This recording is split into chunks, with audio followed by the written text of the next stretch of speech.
Sir ఒక్కసారి నిలబడతారు ఏమనుకోవద్దు. ఎందుకు సార్? ఒకసారి నిలబడండి. ఏమైంది సార్? ఒక్కసారి నిలబడండి సార్. ఒక్కసారి నిలబడండి. యాక్చువల్గా హనుమాన్ ప్రియ సక్సెస్ మీట్లో మేము అడిగాం. యాక్చువల్గా తొడగొట్టండి అంటే హిట్ కొట్టేసి తొడగొట్టకూడదు అన్నారు.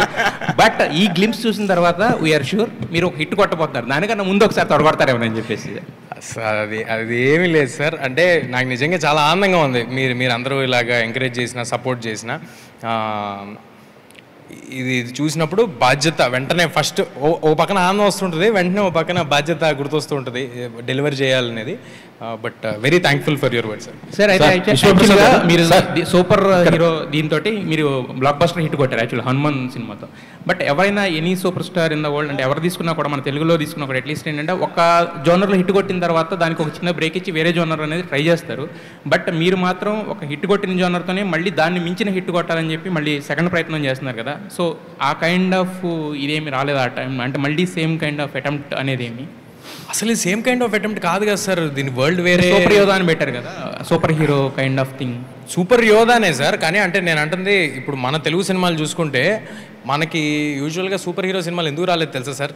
ముందు నుంచి హాలీవుడ్లో వచ్చినట్టు స్పైడర్ మ్యాన్, సూపర్ మ్యాన్. ఎందుకంటే మన హీరోలు అందరూ సూపర్ హీరోలే. వాళ్ళు ప్రతి సినిమాలో చేసేది అదే. వాళ్ళు కొడితే నలుగురు గాల్లోకి లేచిపోతారు, వాళ్ళు కార్ని తవతలేయగలరు, వాళ్ళందరూ సూపర్ హీరోలే. అదేవిధంగా ఈ సినిమాలో సూపర్ హీరో, నెక్స్ట్ సినిమాలో కూడా మళ్ళీ నేను సూపర్ హీరోనే అవుతాయి. ఎవడైనా అడ్డు నుంచుని వాడు ఫైట్ చేయగలుగుతుంటే హీఈస్ అ సూపర్ హీరో కదా. అయితే ఇంతకుముందు మీకు యాక్చువల్గా మీరు 6th సినిమా ఇది. బట్ ఇంతకుముందు మీరు చేసిన 2 సినిమాలకి నాట్ ఓన్ జాంబీరెడ్డి కావచ్చు, హనుమాన్ కావచ్చు, దాని ముందు ఒక సినిమాకి కూడా ప్రశాంత్ వర్మ కథ అందించారు యాక్చువల్గా. సో మీ ఇద్దరు ఏంటంటే హ్యాండ్ ఇన్ హ్యాండ్గా నడుస్తుంటారు కదా ఇండస్ట్రీలో. అంటే నాట్ ఓన్ అంటే మోర్ దెన్ అంటే డైరెక్టర్ అండ్ హీరో దానికన్నా కూడా మోర్ దెన్ ఫ్రెండ్స్ కదా. సో మరి నెక్స్ట్ మీ ప్రాజెక్ట్స్ ఎంచుకునే విషయంలో కానీ వీటిల్లో కానీ మీరు ఏమైనా ప్రశాంత్ వర్మ గారి సలహాలు కానీ సూచనలు కానీ తీసుకోవడం కానీ అలాంటిది ఏమైనా ఫ్రెండ్షిప్ పరంగానే నేను అంటే పరస్పరం ఉంటుంది సార్. అంటే డిస్కషన్ అయ్యి ఉంటాయి, ఫ్రెండ్లీగా మామూలుగా మాడుకుంటూ ఉంటే.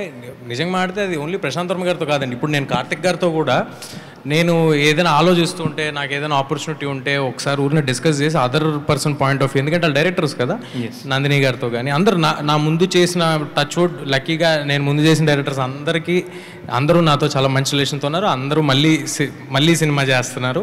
సో వాళ్ళందరితో డిస్కషన్ ఉంటుందండి. విశ్వప్రసాద్ గారు ఒక్క నిమిషం సార్. అంటే మీరు ఒక్క నిమిషం సార్, మీరు నాన్ స్టాప్గా ఇలా మూవీస్ అన్నీ చేసుకుంటూ పోతున్నారు. అంటే బడ్జెట్ ఎంతైనా కూడా పెట్టుకుంటుంది. ఏంటి సార్ ఎంత గట్స్ ఏంటి? అంటే ప్రాజెక్ట్ నాన్ స్టాప్. ఇప్పుడు నెక్స్ట్ తర్వాత రాజసాబ్ కూడా రాబోతుంది. ఒక రకంగా చెప్పాలంటే నెక్స్ట్ అది కూడా పెద్ద ప్రాజెక్టే కదా. ఎలా కంటిన్యూ చేస్తున్నారు ఏంటి? అంటే మా బిజినెస్ మోడల్ అదండి, ఫ్యాక్టరీ మోడల్ అన్న కాన్సెప్ట్తోనే వచ్చాము. So we are doing with a plan. ఇప్పుడు మీరు చెప్పకపోయినా కూడా రాజసాబ్ ఎప్పుడు చూసినా ట్విట్టర్లో మాత్రం ట్రెండింగ్లో ఉంటుంది సార్. అది దాని గురించి అప్డేట్ ఏమైనా ఇచ్చే అవకాశం ఉందా? అంటే ఏ టీజర్ కానీ గ్లింప్స్కి ఏదో ఒకటి వస్తుంది అనేసి మాత్రం ఎప్పుడు చూసినా అది ట్విట్టర్లో మాత్రం ట్రెండ్ అవుతున్న పరిస్థితి ఉంది. దాని గురించి అప్డేట్ అంటే రాజాసాబ్ షూటింగ్ రెగ్యులర్గానే జరుగుతుందండి. ప్రాజెక్ట్కే తర్వాత విల్ సీ మోర్ అప్డేట్స్. నాకు ఎందుకు సాంగ్ వస్తుందేమో అని డౌట్గా ఉందండి రాజాసాబ్ నుంచి ఇప్పుడు ఇమీడియట్గా. అవునా? నాకు అనిపిస్తాను. విశ్వప్రసాద్ గారు ఒక్క నిమిషం సార్.